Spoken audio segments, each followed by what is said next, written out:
அரை நூற்றாண்டை கடந்த மீன் சந்தை அடியோடு அகற்றப்பட்டது. சென்னை நொச்சிக்குப்பம் பகுதியில் சுமார் 50 ஆண்டு காலமாக இயங்கி வரும் பாரம்பரியமான மீன் சந்தை சென்னை மாநகராட்சியால் இன்று அகற்றப்பட்டது. கடற்கரையோர சாலைகளை ஆக்கிரமிப்பு செய்துள்ளதாக கூறி மீன் கடைகளை மாநகராட்சி அதிகாரிகள் அகற்றினர். இதுகுறித்து எவ்விதமான முன்னறிவிப்பும் தங்களுக்கு வழங்கப்படவில்லை என்று கடைகளை அகற்ற வந்த அதிகாரிகளுடன் வாக்குவாதத்தில் ஈடுபட்டனர் நொச்சிக்குப்பம் மீனவர்கள். சென்னை மாநகராட்சியிலையும் இந்த போலீஸ் அதிகாரிகளும் எங்களை இந்த கடையை அகற்றணும்னு சொல்லிட்டு இது பண்ணுறாங்க. தேவையில்லாத கடைங்களை பெரிய பெரிய கடைகள்லாம் எடுத்துட்டோம். ஏன்னா 40-50 வருஷமாக இங்கே மீன் வித்துட்டு இருக்காங்க. எல்லாம் 50 வருஷமாக, ஒரு வருஷம் 2 வருஷம் இல்லை, 50 வருடங்களாக இந்த இடத்துல மீன் வித்துட்டு இருக்காங்க. கடலுக்கு போயிட்டு அந்த மீன் தான் எல்லாம் வித்துட்டு இருக்காங்க. இந்த மாதிரி நேரத்தில் இந்த மாநகராட்சி, சென்னை மாநகராட்சி என்ன பண்ணுது, இப்போ எல்லா கடையும் எடுன்னு சொன்னால் அவங்க எங்கே போவாங்க? இப்போ முன் அறிவிப்பு இல்லாமல் எல்லா கடையும் எல்லாத்தையும் தூக்குறாங்க.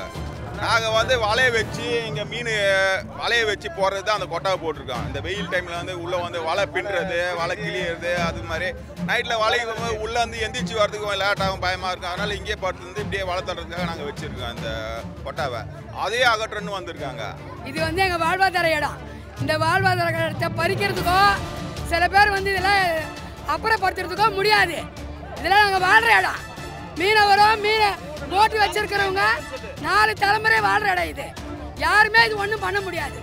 ஜல்லிக்கட்டு போராட்டத்தின் இறுதி நாளில் காவல்துறையினரின் அடக்குமுறையிலிருந்து இளைஞர்களையும் மாணவர்களையும் காத்த இம்மீனவர்களின் வாழ்வாதாரம் முழுவதையும் இன்று அரசு ஒடுக்கியிருப்பது குறிப்பிடத்தக்கது.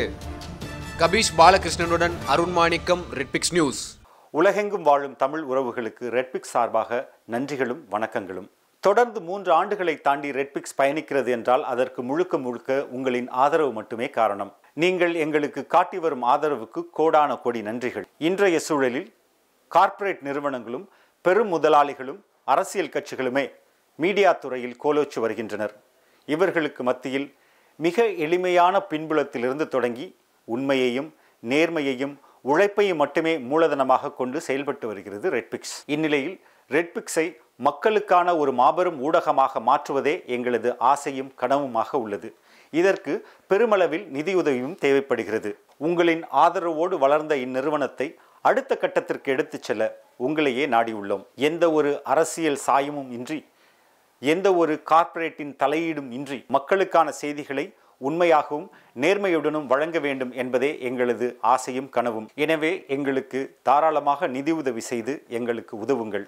எங்களுக்கு நிதி உதவி செய்ய நீங்கள் முன்வந்தால் உங்கள் காசோலைகளை Redpix media private limited, number 21, first main road, CIT colony, Mylapore, Chennai 4 என்ற முகவரிக்கும், அல்லது நீங்கள் எங்கள் வங்கியில் நேரடியாக பணம் செலுத்த விரும்பினால் Dena bank, Alwarpet branch, account number 086311023903 என்ற அக்கவுண்ட் நம்பருக்கு அனுப்புங்கள்.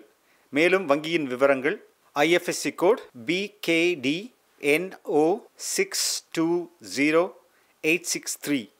நீங்கள் கொடுக்கும் ஒவ்வொரு ரூபாயும் ஒரு நேர்மையான உண்மையான செய்தி சேனல் ஒன்றை உருவாக்க நிச்சயம் உதவும். நன்றி.